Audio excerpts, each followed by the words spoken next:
Okay, let's cook sinigang na ulo ng salmon. Nabili ko to sa Trial Supermarket.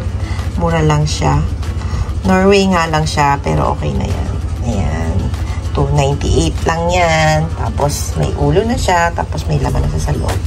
Tapos, imbes na spinach or horenso, mas gusto ko kasi itong pechay ilagay.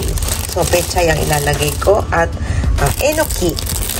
Tapos, yung natural na pangsigang lang sa kung anong pangsigang natin, mangkipon or baboy or ano, pwede na yan. Tapos isang sibuyas, tapos yung maliliit lang na kamatis kasi ayoko naman ng masyadong maasim na.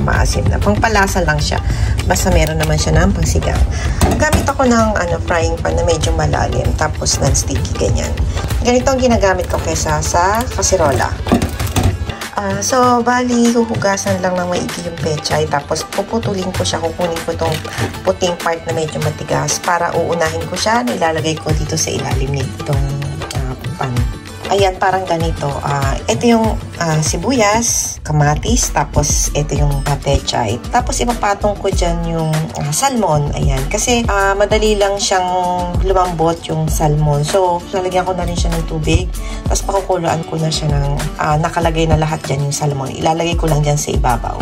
Ayan, bali, hinugasan ko na to. So, ilalagay ko siya dito sa loob lahat.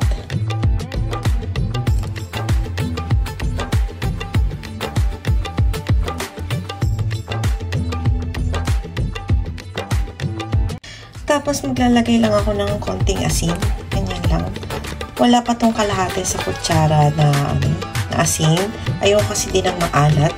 At saka, meron na din kasing lasa itong pangsigang. Kaya, ganyan lang. Tapos, itimplahan ko na lang ng patis. Ganyan pagkakain ako. Tapos, kalahating basong tubig lang. Half lang. Ayan, talagay ko siya ng kalahati lang.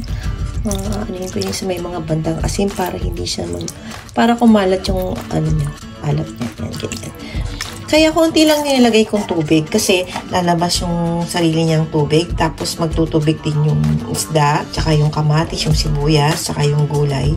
Magtutubig din naman siya, kaya kalahating cup lang ng tubig ang ilalagay. Tapos isasalang ko siya sa mahinang apoy lang, pero kailangan takpan siya ng mahina lang ang apoy. Tapos antayin na lang natin ang kumulo para mailagay na yung enoki at saka yung pechay.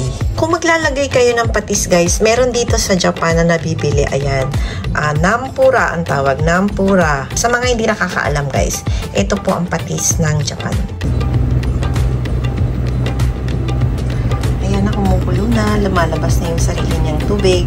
Tapos, kukuha ako dyan ng konting tubig mamaya. Yung konting sabaw niya, kukunin ko para doon ko ititimpla yung sinigang mix. Wow! Ang sarap!